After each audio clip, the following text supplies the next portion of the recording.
Assalamualaikum warahmatullahi wabarakatuh.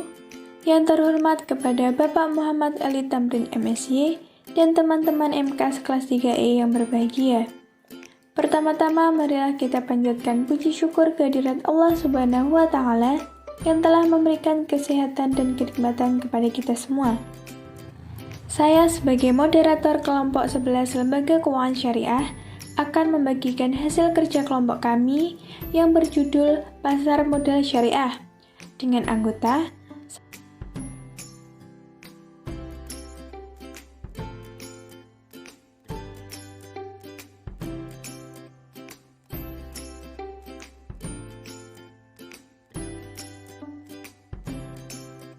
Untuk pemateri pertama, saya persilahkan. Pengertian pasar modal syariah. Pasar modal syariah merupakan terminologi dalam transaksi yang perlu ditangani melalui pendekatan akad-akad syariah sebagai underlying kontrak agar tidak terjebak pada praktik yang diharamkan. Melalui perspektif hukum syariah, suatu konsep pasar modal dapat direkonstruksi agar lebih menghadirkan kemaslahatan hakiki bagi para pelakunya. Secara umum, pengertian pasar modal adalah suatu tempat bertemunya para penjual dan pembeli saham untuk melakukan suatu transaksi dalam rangka memperoleh modal. Penjual dalam pasar modal ialah suatu perusahaan yang membutuhkan modal atau emiten dengan cara menjual efek-efek.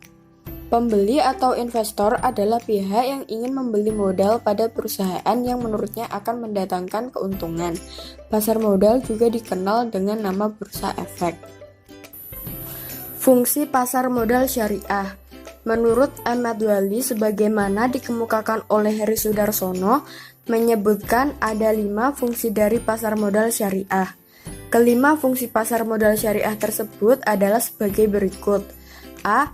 Memungkinkan bagi masyarakat berpartisipasi dalam kegiatan bisnis dengan memperoleh bagian dari keuntungan dan resikonya. B. Memungkinkan para pemegang saham menjual sahamnya guna mendapatkan likuiditas. C. Memungkinkan perusahaan untuk meningkatkan modal dari luar untuk membangun dan mengembangkan lini produksinya. D. Memisahkan operasi kegiatan bisnis dari fluktuasi jangka pendek pada harga saham yang merupakan ciri umum pasar modal konvensional. E. Memungkinkan investasi pada ekonomi itu ditentukan oleh kinerja kegiatan bisnis sebagaimana tercermin pada harga saham. F. Dari beberapa fungsi pasar modal syariah di atas, diketahui bahwa keberadaan pasar modal syariah sangat bermanfaat dalam rangka meningkatkan aktivitas perekonomian umat Islam dan selanjutnya dapat meningkatkan kesejahteraan mereka. Karakteristik pasar modal syariah. Menurut Medwali, sebagaimana dikutip oleh Agus Janto, bahwa dalam rangka membentuk pasar modal syariah diperlukan beberapa karakteristik. Karakteristik tersebut adalah A. Semua saham harus diperjualbelikan pada bursa efek. B. Semua perlu mempersiapkan pasca perdagangan di mana saham dapat diperjualbelikan melalui pialang. C. Semua perusahaan yang sahamnya dapat diperjualbelikan di bursa efek diminta menyampaikan informasi tentang perhitungan account, keuntungan dan kerugian serta neraca keuntungan kepada Komite Manajemen Bursa Efek dengan jarak tidak lebih dari 3 bulan. D. Komite Manajemen menetapkan harga saham tertinggi atau HST tiap-tiap perusahaan dengan interval tidak lebih dari 3 bulan sekali. E. Saham tidak boleh diperjualbelikan dengan harga lebih tinggi dari HST. Dan F. Saham dapat dijual dengan harga di bawah HST. Perkembangan pasar modal di Indonesia. Perkembangan pasar modal di Indonesia sebenarnya telah dimulai pada abad ke-19 dengan berdirinya cabang Bursa Efek Vereniging voor de Effectenhandel di Batavia pada tanggal 14 Desember 1912. Bursa efek tersebut memperdagangkan saham perusahaan Belanda yang berada di Indonesia. Pasar modal di Indonesia mulai aktif kembali pada saat pemerintah mendirikan Bursa Efek pada tanggal 31 Juni 1952. Perkembangan bursa sejak itu sangat pesat. Namun, keadaan ini hanya berlangsung sampai tahun 1958 karena perkembangan bursa mulai menurun. Hal ini diakibatkan politik konfrontasi yang dilancarkan pemerintah RI terhadap Belanda. Pada tahun 1976, dibentuklah Badan Pengawas Pasar Modal atau BAPEPAM. Semenjak didirikan BAPEPAM, perkembangan pasar modal di Indonesia mengalami perkembangan yang terus membaik. Untuk materi selanjutnya adalah struktur pasar modal Indonesia. Di sini sudah disediakan bagan-bagan struktur pasar modal di Indonesia. Yang paling atas adalah Otoritas Jasa Keuangan atau OJK yang fungsinya untuk mengawasi jalannya pasar modal. Kemudian di bawahnya ada Bursa Efek Indonesia atau BI, kemudian ada lembaga clearing dan penjamin efek Indonesia KPI, kemudian lembaga penyimpanan dan penyelesaian atau KSEI. Kemudian di bawahnya lagi ada perusahaan efek.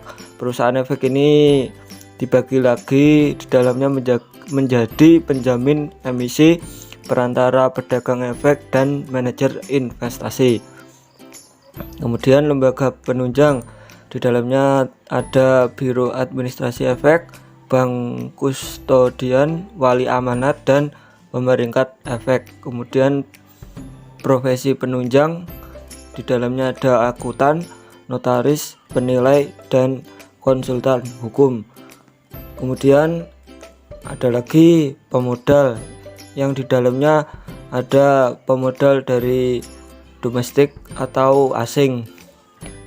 Terus yang terakhir adalah bagian emiten, perusahaan publik, dan reksadana. Instrumen pasar modal syariah.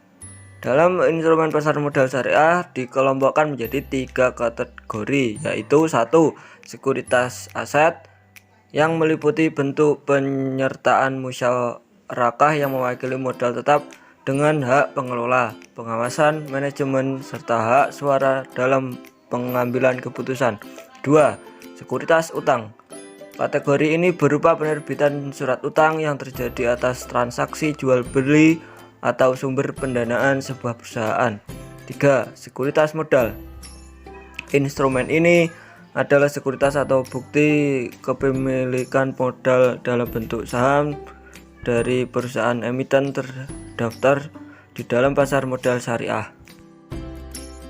Melanjutkan tentang materi mekanisme berinvestasi di pasar modal.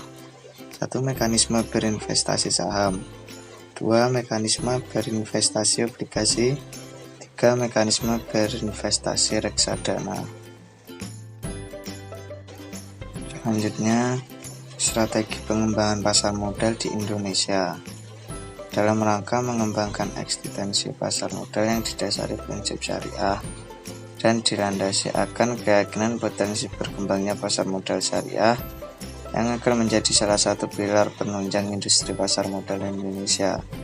Badan Pengawas Pasar Modal dan Lembaga Keuangan BAPEPAM LK telah menyusun Master Plan Pasar Modal Indonesia. Di dalamnya terdapat 2 strategi utama pengembangan pasar modal berbasis syariah. Pertama, penyusunan kerangka hukum yang dapat memfasilitasi pengembangan pasar modal berbasis syariah dan mendorong pengembangan. Kedua, mendorong pengembangan serta penciptaan produk-produk pasar modal berbasis syariah. Sekian hasil dari kerja kelompok kami. Ada kurang lebihnya kami mohon maaf. Saya sebagai moderator undur diri. Terima kasih. Wassalamualaikum warahmatullahi wabarakatuh.